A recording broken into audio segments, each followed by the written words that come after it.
A drawback in a pastry operation like the Ritz-Carlton in Naples, Florida, is that as an assistant, you often perform full pastry chef duties, like Keegan Gerhardt, who chefed at the Waldorf Astoria in New York and Charlie Trotta's in Chicago.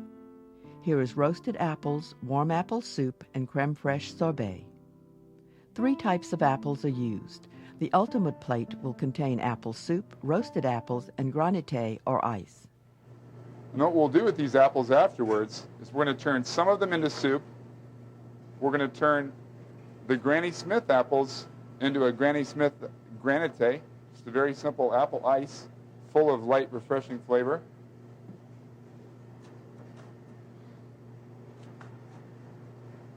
And then we're going to use the Red Delicious apple for the soup, and we're going to use the Golden Delicious apple for the roasted apple in the center of this dessert when we're finished. The roasted apples begin by coloring the peeled segments in a dry pan. Put a little bit of clarified butter in here. And I'm putting a little bit of clarified butter here because I really don't want the solids and the milk solids in the butter to burn when we put it into the oven. These are going to be in the oven for about 30 minutes, just until they're nice and tender. We don't want them mushy. We want them to have some texture. We want the dessert to have some texture.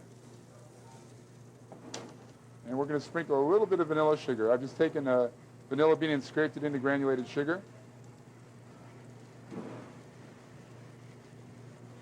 Mix that around a bit. We'll put that in the oven and let that roast for about 20 or 30 minutes. So the next step then is to make the Granny Smith granité. Again, we're going to take the apples that we reserved with the peel on them. Now the key thing to this part of the recipe for a beautiful flavor is juicing them and immediately going into the freezer with them. If you don't do that, obviously the apple is going to turn brown just as you would eat an apple. Even the cutting time, it's very important to juice it immediately. Take your juice, taste it, see if it needs any seasoning at all, perhaps a little sugar or simple syrup, and then right away into the freezer. Then you're going to come out with a beautiful, delicious tasting granité with a very bright green color, and that's really the secret. This is just a home juicer, excuse me.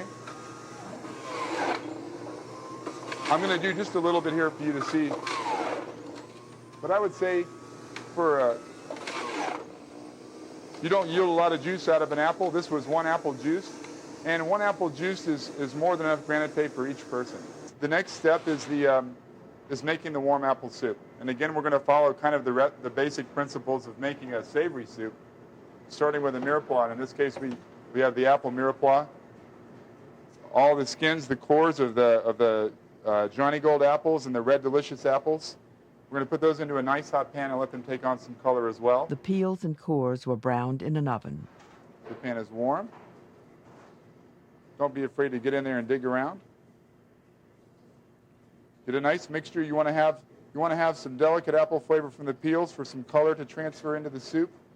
You also want to make sure you get a lot of the bigger pieces of the cores and whatnot to give you a more hearty flavor.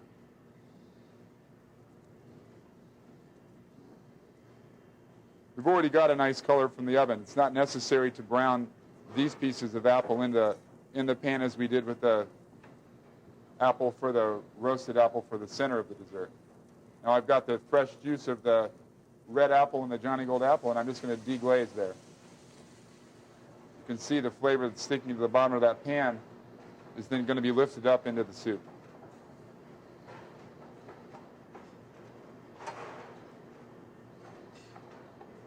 And we're going to make a very light, warm soup. We want it to be almost a consommé. There's no reason to do a reduction process here. Light and fresh is better, I feel. So all we really want to do is let it come to a simmer. Make sure that we've extracted all the flavors out of the apple mirepoix that we can.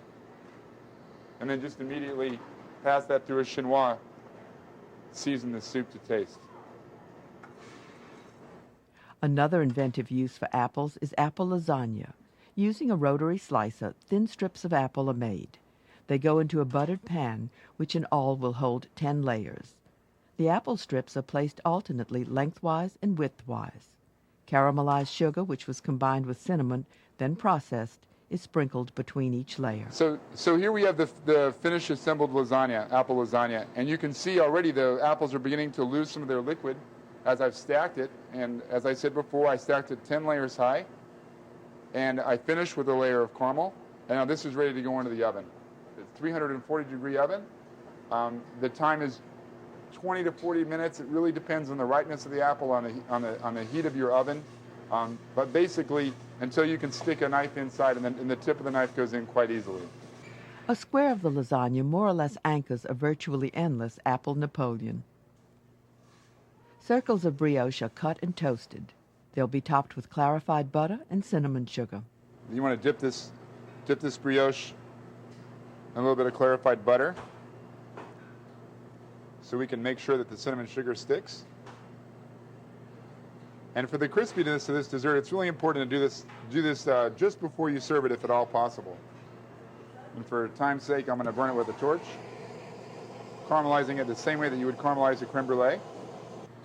Take one of the nicely roasted pieces of apple, cut it in half.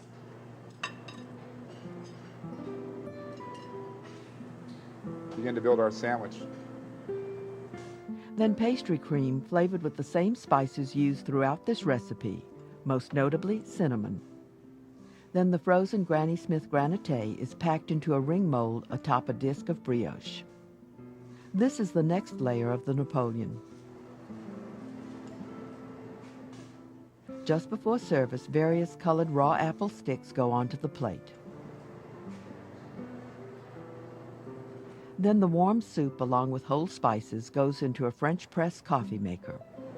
We finish up the presentation with a little bit of oven-dried apple.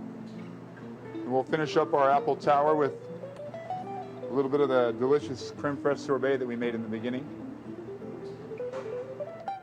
Finally, the chef carries, as it were, apples to Newcastle. And just to prove that we're capable of being architectural in our design, we'll put even a little apple chip on top. I think you got just about every kind of apple you can possibly imagine in this plate.